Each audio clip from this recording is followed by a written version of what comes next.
In the last lecture, we were discussing about the design of flexural members, and I discussed about the concrete cover that we provide. Now, what is the requirement of cover? Why is cover provided? It's provided for exposure conditions and it's provided for durability requirements.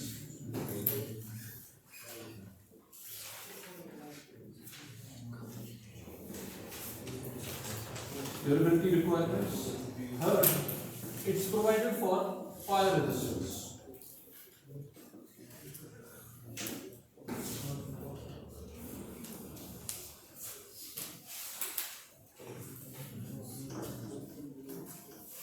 Now the second, I discussed about nominal cover and effective cover. Now second, once you have the section. Now this is the section. It is got width D, its depth is D, and this is known as overall depth. Overall depth. Capital D. Then you have steel here. Now this is known as longitudinal reinforcement. Longitudinal reinforcement. Why is it known as longitudinal reinforcement? Because it's along the longer axis of the section. Here the section is beam. This is a beam. This reinforcement is placed along the length of the beam. So it's longitudinal. It's the longitudinal one. It's also tension reinforcement. It's also known as tension reinforcement because it's on the tension side of the beam. So you can call it as longitudinal tension reinforcement as well. You can call it as longitudinal tension reinforcement in short form. L, T, R, F dot. You can call it like this while you are writing this. Then, or we can mention it like LOGT dot longitudinal tension TEN dot RF dot or INF dot. There is designations which you can use as a short term and it will give you the same meaning. Now we provide anchor or compression reinforcement at the top. Now this depth from this position, now this is the ring outside this. This is a ring. Now this ring is also known as stirrup. In case of a beam, it's known as stirrup, not as ring. We call it as stirrup here. STIRRUP. Now this distance from here till here means to the center of this bar, the longitudinal tension reinforcement bar, we say this depth is D, small d. This small d is effective depth. This is overall depth, that's effective depth. Now what is effective depth? D, effective depth. What is it? It's overall depth minus what? Effective cover.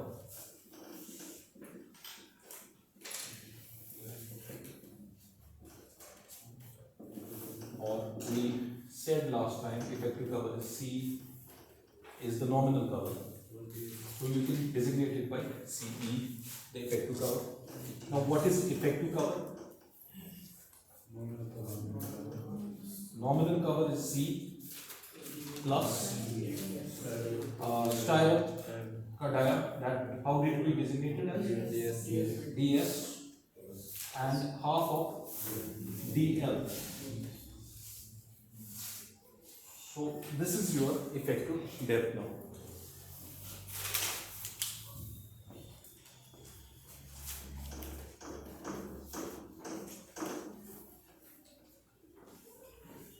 Now, while designing this,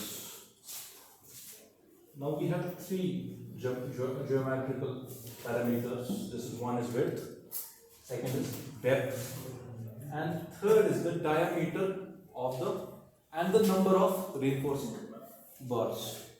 What do we have to design? What do we have to design? In beam he design कर रहे हैं. What do we have to design?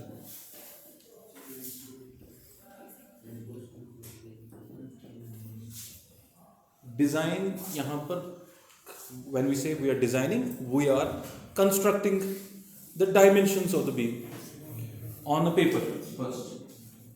That is dimensions of beam. This is one. Second, the steel diameter and steel number. The number of steel bars and the diameter of steel bars. That's what we have to design.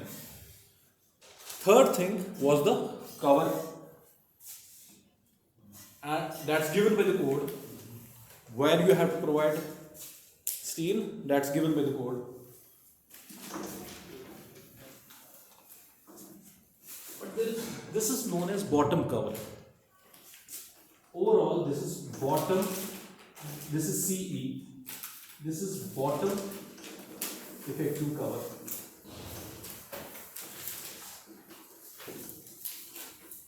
You also have cover on the sides of this.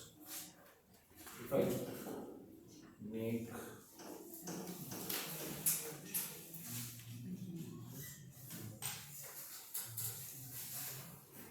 this is the stylo, the ring shaped stylo. Then you have this longitudinal bar here. You have this is the beam section. Now from here till here, again you have nominal cover C. This is side cover, nominal side cover.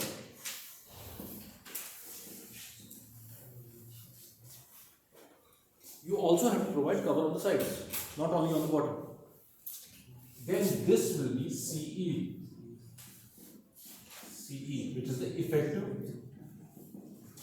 side cover. Similarly on this side as well, right side as well. So, when code mentions nominal cover, it's mentioning bottom cover as well as the side cover. Not only the bottom, it's also mentioning the side cover. So, if it's given 20 mm is the minimum, 20 mm on the bottom side, nominal, not effective, and 20 mm on the side as well.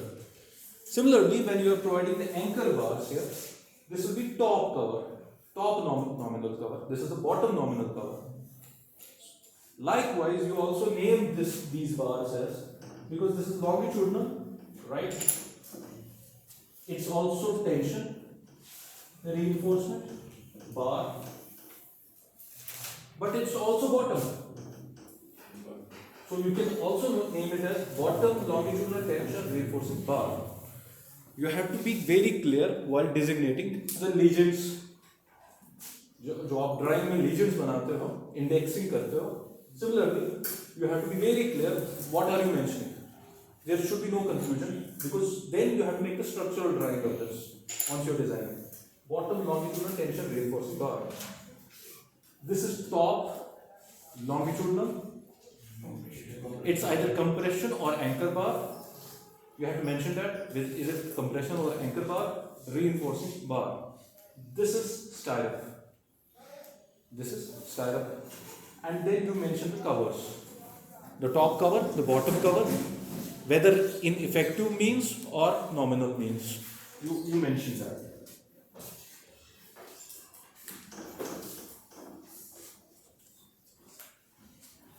Now, what is the requirement of the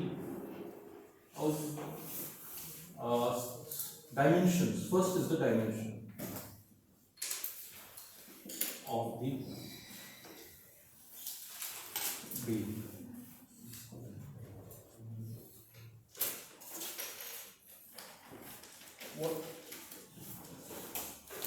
So you go to page number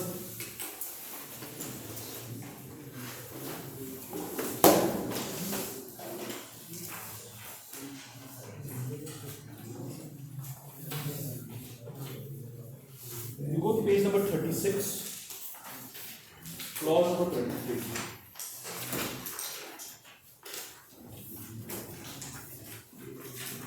Page 36, clause 23. For beams, what is mentioned is effective depth is the distance between the centroid of the area of tension reinforcement and the maximum compression fiber, which I just mentioned. Excluding the thickness of the finishing material, you do not take into account any finishing. जैसे आप plaster करते हो उसके beam के ऊपर फिर you don't calculate इसके ऊपर अगर आप प्लास्टर कर रहे हो बीम you have casted उसके ऊपर अगर आप प्लास्टर करते हो you don't take that thickness as overall depth of the beam, neither in the effective depth. You do not mention it as a part of the beam. Excluding the thickness of the finishing material not placed monolithically with the member and the thickness of any concrete provided to allow for wear. This will not apply to deep beams, that will go later on. Then you go to